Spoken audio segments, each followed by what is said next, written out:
आज देश की संसद में जो हुआ उसके लिए हमारे व्याकरण में एक शब्द है, उसे कहते हैं हिंसा। कम से कम इल्ज़ामों को देखें तो ऐसा ही लगता है। सत्ता पक्ष के सांसदों ने आरोप लगाया कि लोकसभा के नेता प्रतिपक्ष राहुल गांधी ने धक्का मुक्की की और इस धक्का मुक्की में 2 सांसद घायल हुए।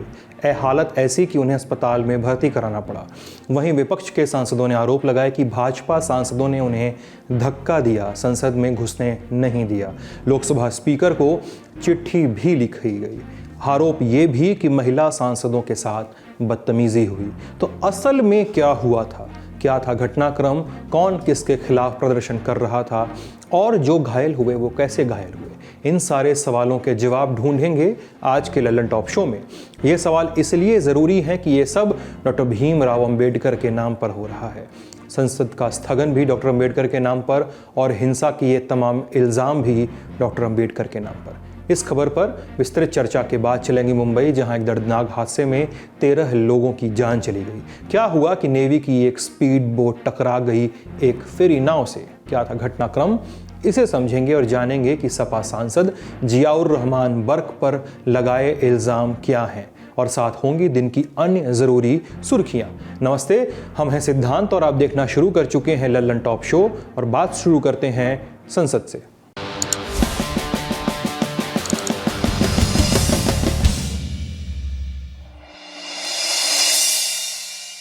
आज संसद की कार्यवाही शुरू होने के पहले पृष्ठभूमि तय हो चुकी थी कि अंबेडकर का हितैषी कौन। कांग्रेस सांसद राहुल गांधी और प्रियंका गांधी समेत इंडिया ब्लॉक के सांसद नीले कपड़े पहनकर संसद भवन पहुंचे हुए थे। वो संसद भवन परिसर में मौजूद डॉक्टर अंबेडकर की प्रतिमा से मकर द्वार तक प्रोटेस्ट मार्च कर रहे थे और इल्जाम लगा रहे थे गृह मंत्री अमित शाह पर अंबेडकर के अपमान का।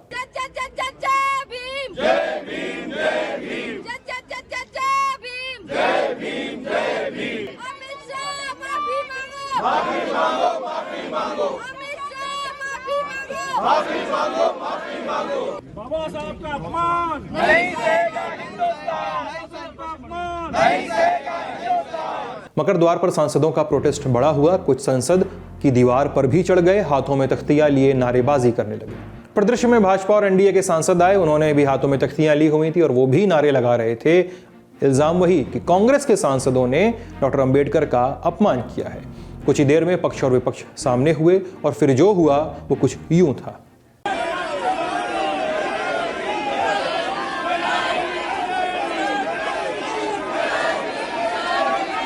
फिर कुछ ही देर में खबर आई कि इस धक्का मुक्की में भाजपा के 2 सांसद घायल हो गए हैं। यूपी के फर्रुखाबाद से सांसद मुकेश राजपूत और ओडिशा के बालासोर से सांसद प्रताप सिंह सारंगी। इनके घायल होने का इल्जाम लगा लोकसभा नेता प्रतिपक्ष राहुल गांधी पर। कहा गया कि राहुल गांधी ने मुकेश राजपूत को धक्का दिया। धक्के से मुकेश राजपूत अपना बैलेंस खो बैठे और पास ही खड़े प्रताप सारंगी पर गिर गए। इस धक्का मुक्की में मुकेश राजपूत गंभीर रूप से घायल हुए, ऐसी खबर आई और प्रताप सारंगी का माथा फूट गया। थोड़ी देर में टीवी चैनलों पर तस्वीर आई। प्रताप सारंगी एक व्हील चेयर पर या कुर्सी पर बैठे हुए थे, एक हाथ से अपना माथा पकड़ा हुआ था और भीड़ से निकलकर राहुल गांधी प्रताप सारंगी का हाल जानने पहुंचे। पास ही खड़े भाजपा सांसद निशिकांत दुबे ने तल्ख सुरों में ये इल्जाम लगाया। बूढ़े को गिरा दिया जाता है।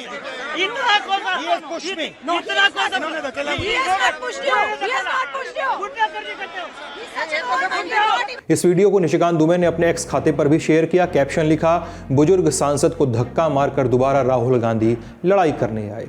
कुछ देर बाद दिल्ली के राम मनोहर लोहिया अस्पताल से तस्वीरें आई। यहां आईसीयू में मुकेश राजपूत का, वहीं इमरजेंसी वार्ड में प्रताप सारंगी का इलाज चल रहा था। इस बुलेटिन के तैयार होने तक दोनों सांसद अभी भी अस्पताल में भर्ती हैं। भाजपा के कई सारे नेता और सांसद और मंत्री उनसे मिलने पहुंचे। पीएम नरेंद्र मोदी ने भी घायल सांसदों का हाल फोन पर लिया।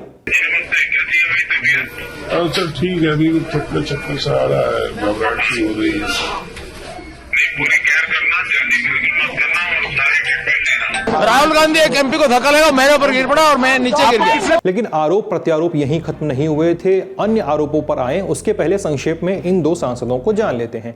प्रताप सिंह सारंगी, 69 साल के सारंगी साल 2019 में प्रकाश में आए, जब उनकी झोला टांगे कुर्ता पैजामा पहनकर झोपड़ी से आते जाते तस्वीरें सामने आई। भाजपा ने 2019 में उन्हें बालासोर लोकसभा से टिकट दिया, तब सारंगी ने 12,000 वोटों से सीट जीती। साल 2024 में उनका विनिंग मार्जिन बना 1 लाख वोट का। सांसद बनने के पहले वो 2 बार के विधायक रह चुके हैं। बालासोर की ही नीलगिरी विधानसभा चुनी उन्होंने। साल 2004 में भाजपा के टिकट पर विधायक बने तो साल 2009 में निर्दलीय। साल 1999 में ऑस्ट्रेलिया के रहने वाले ईसाई मिशनरी ग्राहम स्टैंस और उनके 2 बच्चों को जिंदा जलाकर मार दिया गया था। आरोप लगा बजरंग दल के कार्यकर्ताओं पर। सारंगी तब इस आउटफिट के प्रदेश प्रमुख हुआ करते थे। ग्राहम स्टैंस के मर्डर केस में कमीशन के सामने सारंगी ने बयान दिया था कि केस के मुख्य आरोपी दारा सिंह का बजरंग दल से कोई संबंध नहीं था। साल 2002 में बजरंग दल समेत कुछ और संगठनों ने तब की उड़ीसा विधानसभा पर अटैक किया था। इस केस में सारंगी को दंगा बलवा करने, हमला करने के आरोप में अरेस्ट भी किया गया था। अब जानते हैं मुकेश राजपूत को। मुकेश राजपूत यूपी के फर्रुखाबाद से लगातार 3 बार से सांसद, साफ सुथरी छवि के माने जाते हैं। साल 2014 में फर्रुखाबाद सीट पर कांग्रेस प्रत्याशी सलमान खुर्शीद को हराकर सीट पर कब्जा किया।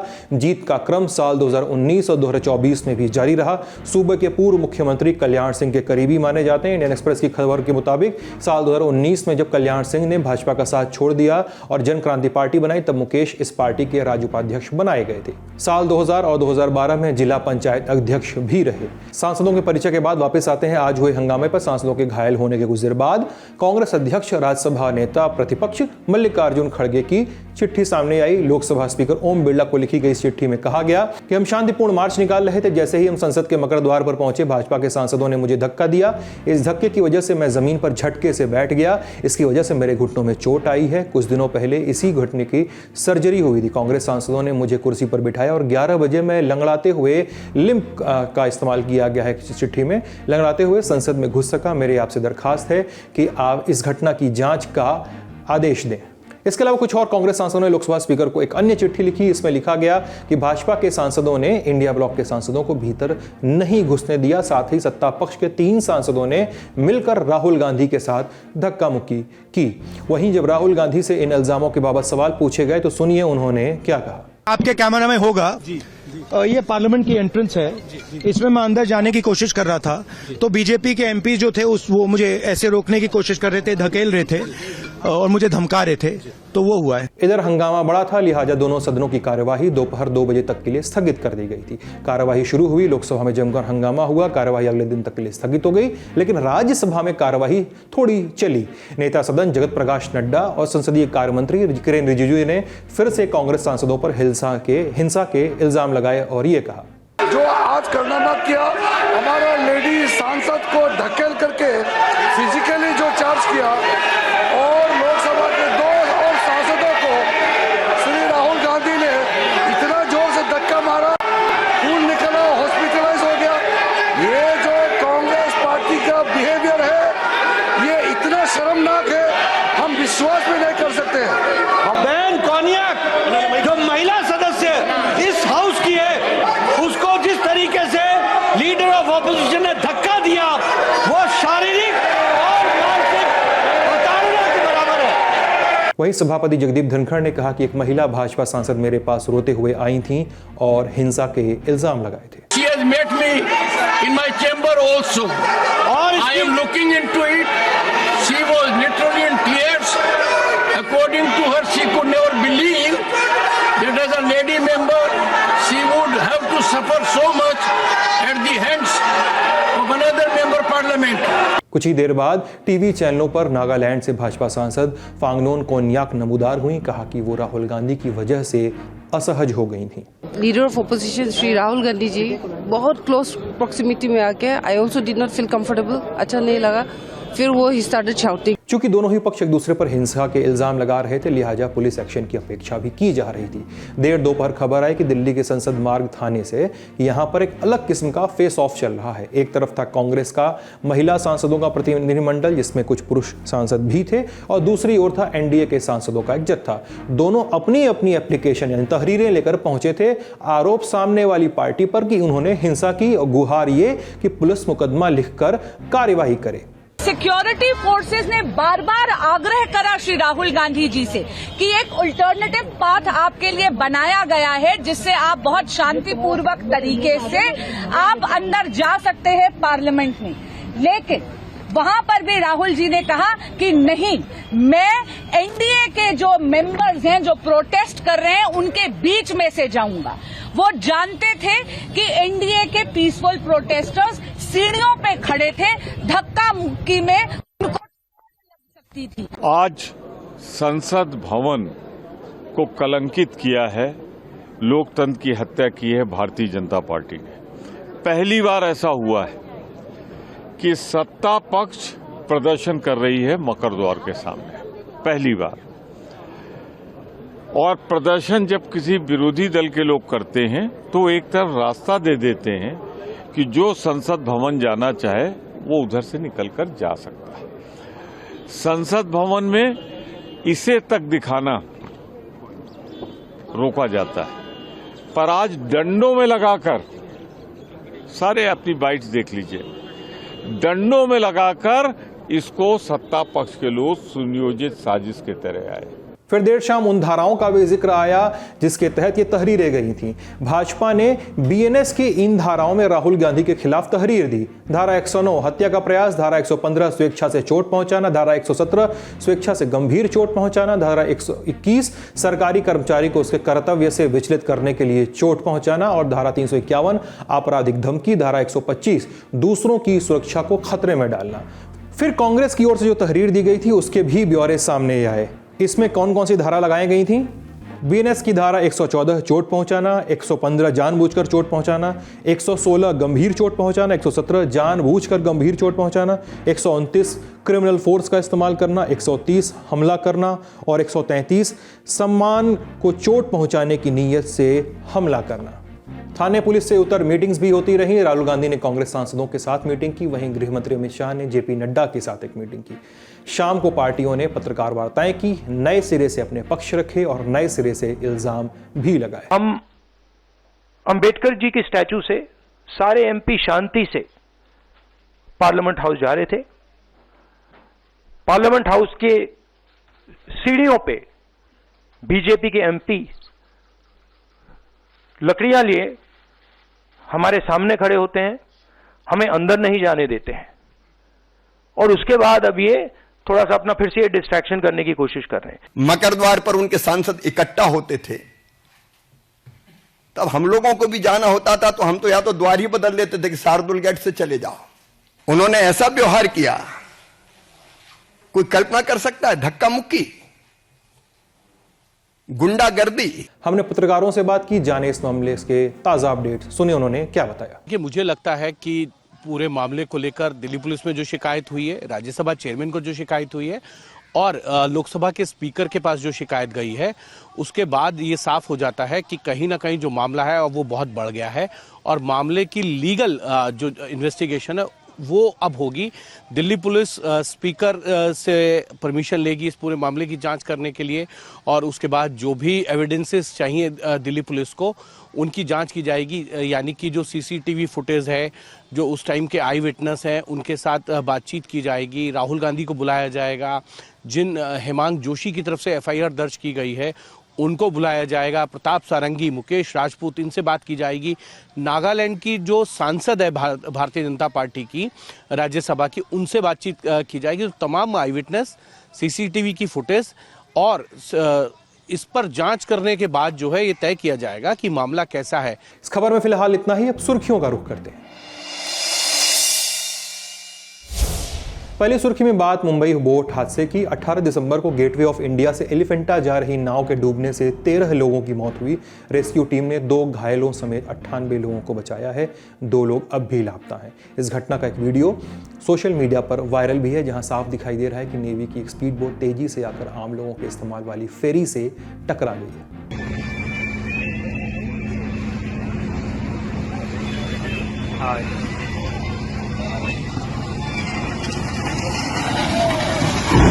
इस दुर्घटना में बरामद 13 शवों की पहचान कर ली गई है। इसमें 4 नेवी कर्मी और 9 आम नागरिक शामिल बताए जा रहे हैं। फेरी बोट में सवार एक व्यक्ति ने दावा किया कि उसके साथ सवार किसी भी व्यक्ति ने लाइफ जैकेट नहीं पहनी थी, न पहनाई गई थी। अचानक नेवी की स्पीड बोट आकर उनकी बोट से टकरा गई, जिसके बाद बोट डूबने लगी। जैसे टक्कर मारा तो बोट आगे से शायद फूट गई, तो अंदर बोट में पानी आने लगा। हम लोग ऊपर से नीचे आए, फटाफट जैकेट पहना, बाकी लोगों को भी जैकेट दिया। तब तक करीबन 1-2 मिनट ही टाइम मिला सबको। जो बोट के अंदर जो पलटी का, उसके अंदर मेरे सामने 2-3 लेडीज तो अंदर बोट के अंदर ही थी, जो एकदम मर चुकी थी। 1-2 बच्चे भी थे जो पानी में मर के एकदम ऊपर आ गए थे तैर के। मुंबई पुलिस के मुताबिक कोलाबा थाने में नेवी बोट ड्राइवर पर केस दर्ज हुआ है। एफआईआर में लापरवाही बरतने और दूसरों की जिंदगी खतरे डालने की धाराएं शामिल की गई हैं। पुलिस ने यह भी बताया कि फेरी बोट की क्षमता 90 यात्रियों की थी, जिसमें 84 यात्री और 6 क्रू मेंबर हो सकते हैं, जबकि 100 से ज्यादा लोग इस पर सवार थे। भारतीय नौसेना ने भी इस पर पक्ष रखा है, क्योंकि स्पीड बोट नौसेना की थी। एक्स पर सोशल मीडिया जो प्लेटफॉर्म है एक्स, उस पर अपना वर्जन दिया, कहा कि स्पीड बोट की इंजन का ट्रायल हो रहा था और कैप्टन ने बोट पर नियंत्रण खो दिया। महाराष्ट्र के सीएम देवेंद्र फडणवीस ने आश्वासन दिया है कि सरकार प्रभावित लोगों को हर संभव सहायता देगी। साथ ही जिनकी इस हादसे में जान गई, उनके परिजनों को 5 लाख रुपए की वित्तीय मदद दी जाएगी। जिन लोगों की मृत्यु हुई है उनको सीएम रिलीफ फंड से 5 लाख रुपए दिए जाएंगे। और ये जो पूरी घटना है, इस घटना की तफ्तीश ये पुलिस भी करेगी और नेवी भी करेगी। अगली सुर्खी संभल में सपा सांसद जियाउर रहमान बर्क और उनके पिता ममलूकुर रहमान बर्क से जुड़ी हुई। उनके खिलाफ संभल की पुलिस ने आज केस दर्ज किया। सांसद के खिलाफ बिजली चोरी की एफआईआर दर्ज हुई है और उनके पिता पर बिजली अफसरों को धमकाने का मामला दर्ज हुआ है। 19 दिसंबर की सुबह बड़ी फोर्स के साथ बिजली विभाग की ये टीम बर्क के घर पहुंची। आरएएफ के जवान भी साथ में थे। करीब 1 घंटे तक टीम ने यहां बिजली खपत की जांच की। सभी इलेक्ट्रॉनिक उपकरणों की गिनती की। जांच के बाद दावा किया गया कि बर्क के घर पर 16 किलोवाट बिजली की खपत हो रही थी, जबकि 1 दिन पहले ही उनका 0 रुपए का बिजली बिल सामने आया था। इस पर बिजली विभाग के एसडीओ संतोष त्रिपाठी ने anti power theft police station में बर्क के खिलाफ एफआईआर दर्ज करवाई। एफआईआर दर्ज हो गई है लैब रिपोर्ट के, एमआरआई रिपोर्ट के अनुसार, और विद्युत चोरी का वो जो मैटर आ रहा है और साथ में वो जो ट्रीट किया गया है जांच टीम को, उसके लिए भी तहरीर दी गई। जियाउर रहमान बर्क के पिताजी अपने आवास पर मौजूद थे और उनके जो 2 बाउंसर हैं उनके द्वारा जो एसडीओ वगैरह गए थे उनके साथ में बदतमीजी की और उनको धमकी दी और भविष्य में देख लेने की भी धमकी दी। दैनिक भास्कर की रिपोर्ट के मुताबिक जियाउर रहमान बर्क के पिता ने कहा कि अधिकारियों और कर्मचारियों को सीएम योगी आदित्यनाथ के एजेंडे पर काम करने के निर्देश दिए गए हैं।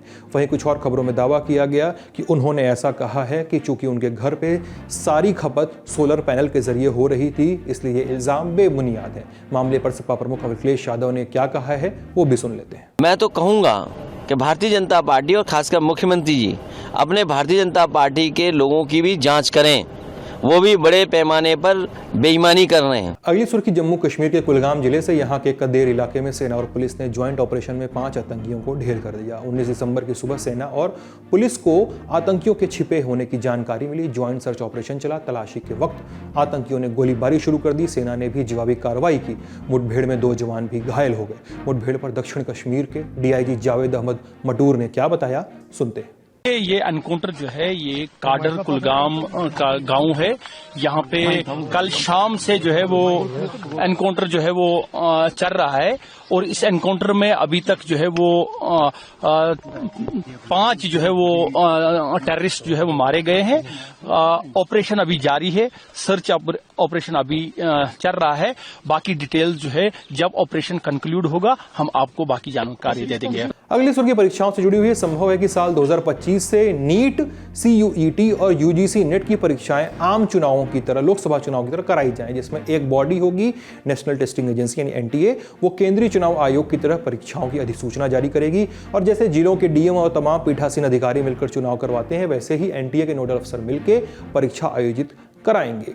दरअसल इस साल जून के महीने में इंडियन स्पेस रिसर्च ऑर्गेनाइजेशन यानी इसरो के पूर्व प्रमुख के राधाकृष्णन की अध्यक्षता में एक 7 सदस्यीय कमेटी बनी थी। कमेटी का काम था कि वो एनटीए द्वारा कराई जाने वाली परीक्षाओं के लिए एक बेहतर फ्रेमवर्क बनाए ताकि एनटीए पर फिर से नीट, यूजी पेपर लीक जैसे इल्जाम न लगे। कमेटी ने अपनी रिपोर्ट बनाई और अक्टूबर में केंद्रीय शिक्षा मंत्रालय को सबमिट कर दी। इस रिपोर्ट को 17 दिसंबर को पब्लिक डोमेन में रखा गया। इसमें कहा गया था, जो सुझाव दिए गए वो क्या थे कि तमाम परीक्षाएं करवाने के लिए केंद्र सरकार राज्य सरकारों की मदद ले।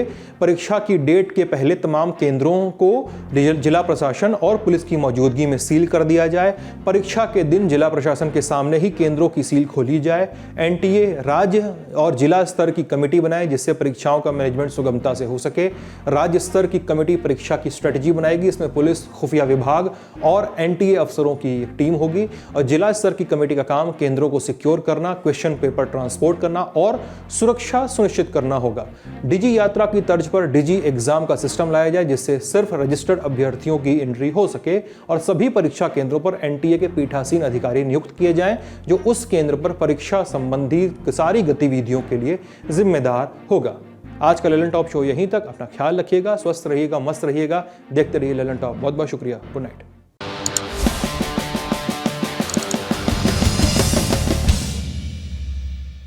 इधर ये जो हड्डी निकली उसको यहाँ से काट देंगे, प्लेट लगा देंगे ना, दूसरी तरफ से एक और काट के लाएंगे, जिससे हम सरिया यहाँ डालेंगे रोड, और सरिया का जॉइंट यहाँ दे देंगे।